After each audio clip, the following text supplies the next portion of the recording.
Greetings, it's Ian from RTO here. Welcome to tie 12 of round 1 of a Battle Royale. And today we have got Jimmy Barnes and New Order's Technique up against Prince's Sign of the Times, nominated by Sean Ryan. So this is going to be, I think this one's going to be a tight one. And out of the hat first came New Order. So New Order, formed in 1980 by Bernard Sumner, Peter Hook and Stephen Morris. Basically the surviving members of Joy Division, who sort of regrouped after the sad suicide of lead singer Ian Curtis. So instead of carrying on as the Joy Division, they had a new name. They were joined by Gillian Gilbert on keyboards, and they started off as a post-punk with electronic and dance music. Most acclaimed and influential band in the 80s, one of the flagship bands of Manchester-based independent record label Factory Records.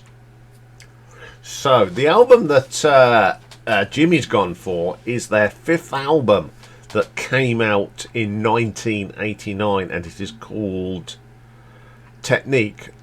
Now this was actually recorded on the island of Ibiza. Some of it was done on the island of Ibiza, which we'll talk about if it went through.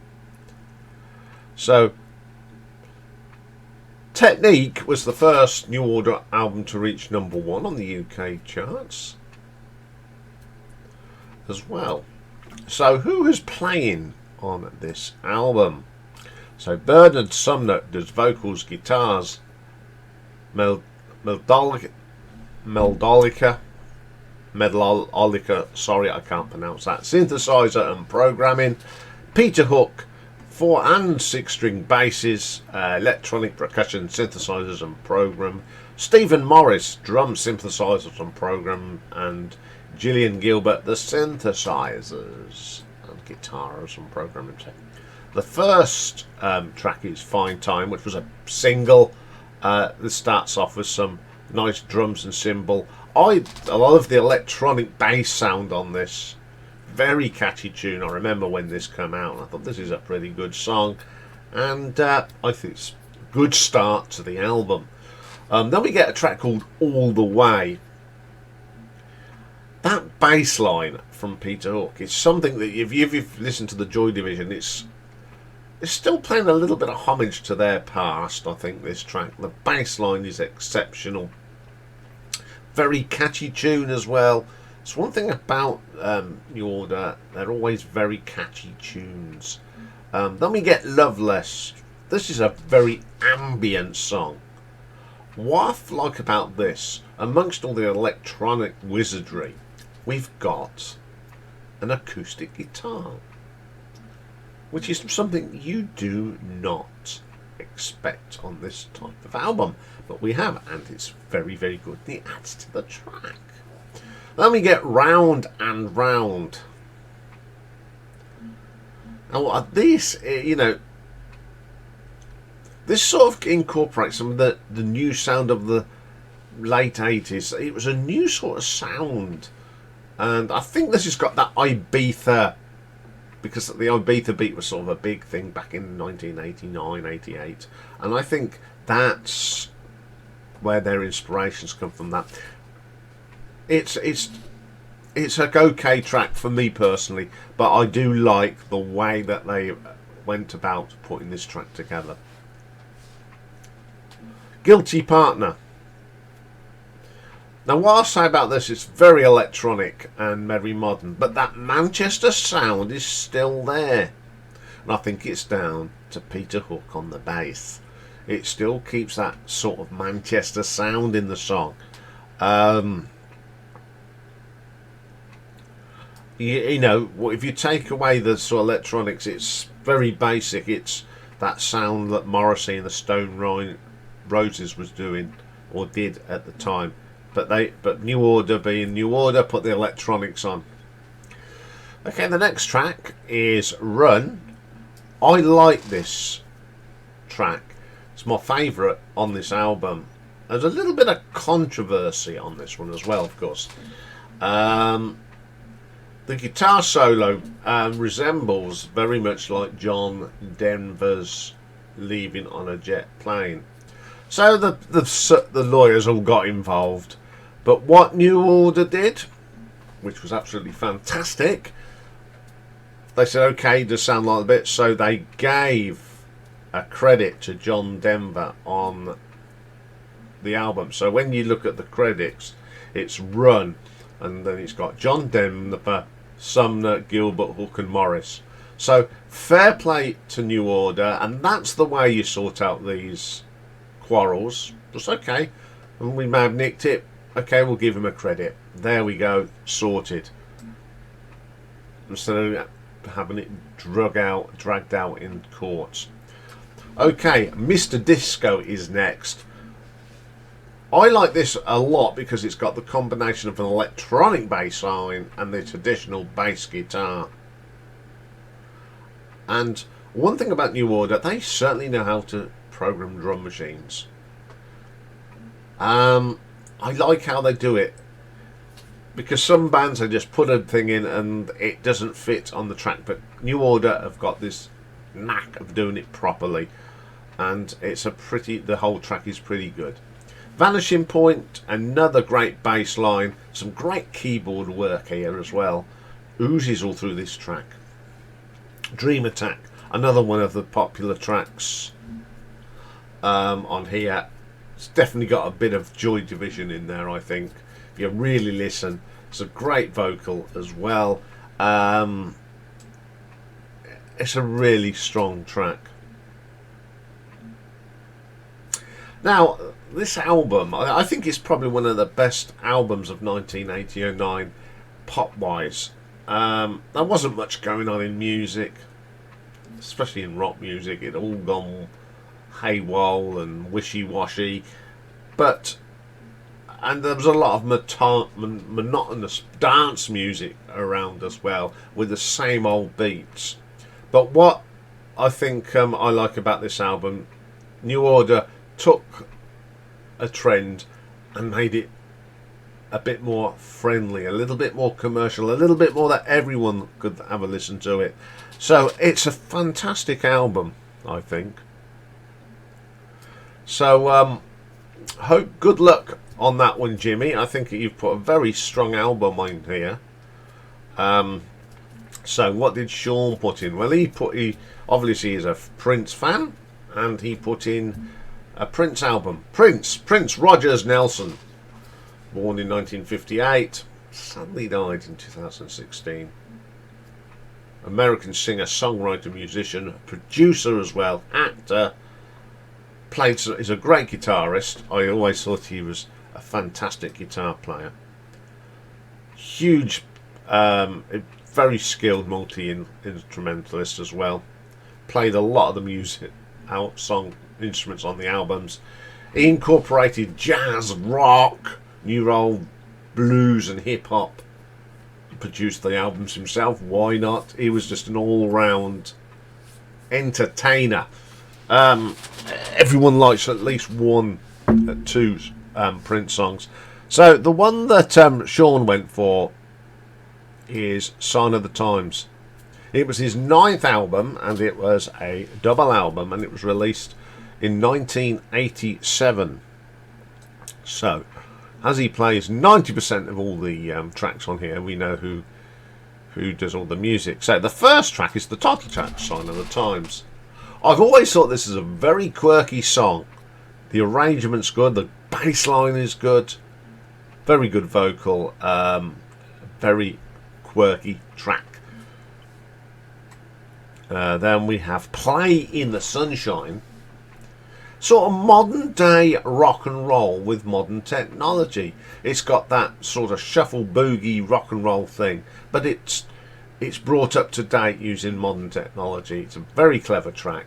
Like that one a lot. Then we get Housequake. I like the sort of cartoon character sort of voice in this. It's a bit funky, doing a little bit of rap as well. Very cleverly put together by Prince.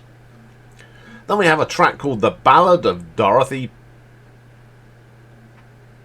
Parker. My only criticism of this song, at the beginning it sounds like the record's warped. You remember when you've accidentally, I'm sure people have done this, there's an album out and the sun gets to it and it goes, it sounds like that.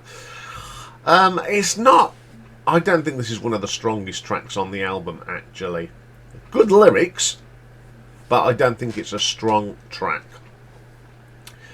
Okay, we'll flip it over to side 2, and the first track is called It. The drum on this is a little bit hollow, but it's a fantastic vocal from Prince. Starfish and Coffee, I love the old-fashioned alarm clock at the beginning, the wake-up call, the piano, one of the nicest songs on this album. I love the quirky lyric as well. Then we get Slow Love, one of my favourite tracks on the album. Very diverse musicians, we know Prince was. We've got this bit of rap, a bit of jazz and a bit of blues, all mixed in. Hot Thing, a little bit of jazzy sort of pop from 1987.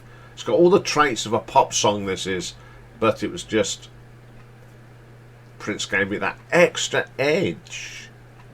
Forever in My Life. Now, I've said this often, when you get double albums, some tracks just don't cut the mustard.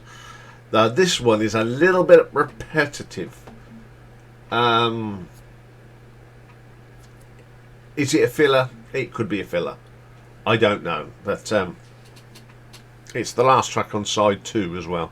So let's have a look at the second album. Side 3 starts off with You've Got the Look, which features a certain Sheena Easton, who started off on a TV programme, and she sang a James Bond theme, of course, For Your Eyes Only. I don't like the song at all. Again, it's a double album. Does it need to be on here? I don't know. Then we get If I Was Your Girlfriend.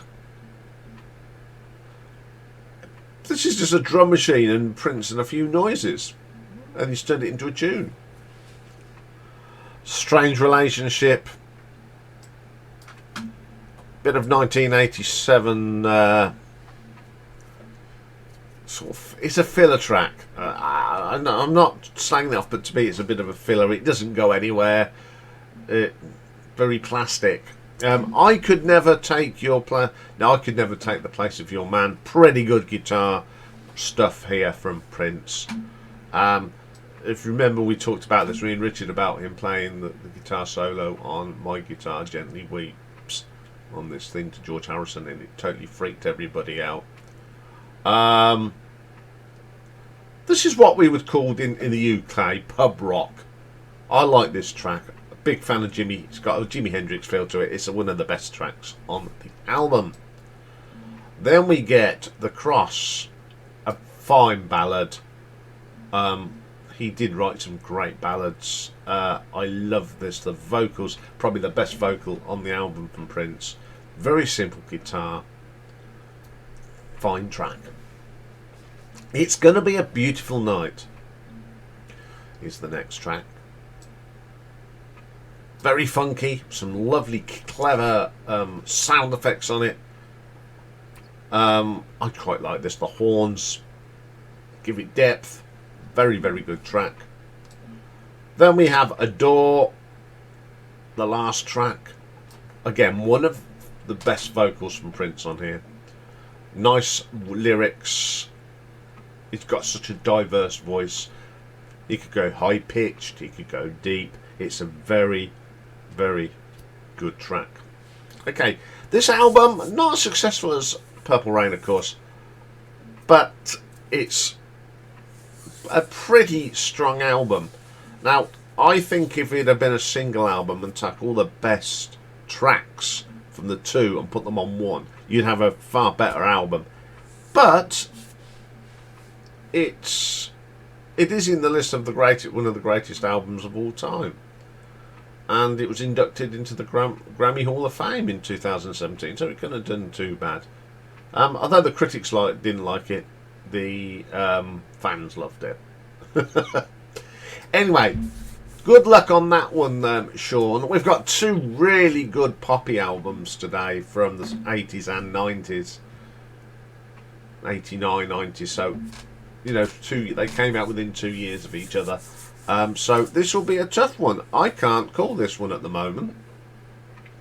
So how do you vote on this? Well, you should know by now. But I will remind you, there's only two places you can vote on Battle Royale. One will be in the community poll, which goes up at 2 PM this afternoon. Or you can vote in the live stream tonight from 8 PM. And the closing for the voting, of course, is midnight on the Wednesday, where Mastermind Dave will take it down so you can't vote, and he will reveal the winner next week, like he revealed last week's winner this week on the live stream.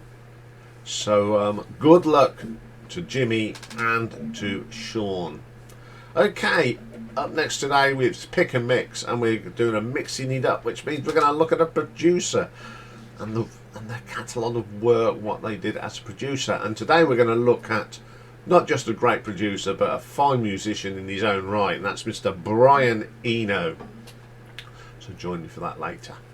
Bye for now.